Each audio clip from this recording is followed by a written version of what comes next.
Alam niyo mga kapaksiw, mayroon akong na-encounter sa buhay ko nung kabataan ko pa. At ngayon, naisip ko at naalala ko na nangyari muli ngayon.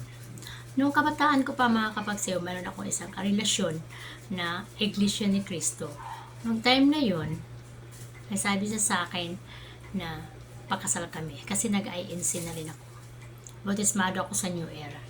Ngayon, hindi ko lang nagustuhan sa kanya dahil bigla akong nagulat sa mga sinasabi niya na ang sabi niya sa akin, kapag kami daw ay magkasama at tapos ng ikasal, walang ibang sasama sa akin kundi ako lang.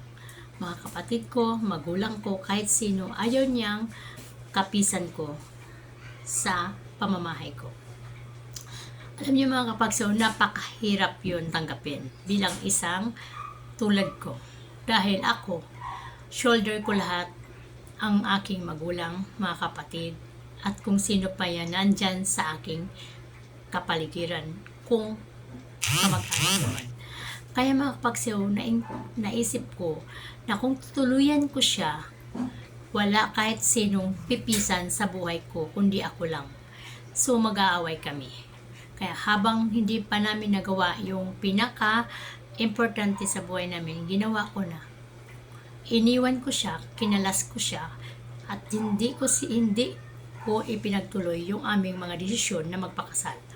Kasi ayaw ko, dahil kawawa ang magulang ko, kawawa ang mga kapatid ko. Lalong-lalo na sa mga kapatid ko, halos PWD. Yun mga kapaksiw, inisip ko, maganda ang buhay ko. Kasi alam ko, OFW siya. Top-notcher siya sa electrical engineering sa amin. At maganda ang performance niya, magandang kitaan niya sa ibang bansa, at malaki ang sinisweldo niya. Pero aanhin ko ang kayamanan kung ang magulang ko at mga kapatid ko ay hindi naman makakarating sa aking tahanan. Kaya mga kapagsaw, iniisip ko mabuti yun. Hindi ako papayag. Di bali ako ay isang mahirap. Basta ang magulang ko welcome sa bahay ko at ang mga kapatid ko. Ayun, naghiwalay kami. Kaya sa ngayon may naroon akong na-encounter din na isang anak na ipinagpalit yung magulang dahil sa asawa. Kayo ba? Okay lang ba sa inyo? Diba ang sabi nga ng nakakarami, ang magulang ay nag-iisa lang. Ang asawa at anak, pwede kang gumawa kahit ilan. Pwede kang mag-asawa kahit ilan. Pwede kang gumawa ng anak kahit ilan.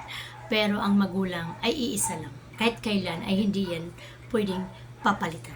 Kaya imagine, mayroon akong na-encounter, kaya kailangan siya ng magulang niya. Pero ayaw niya kasi ayaw ng asawa niya. Grabe.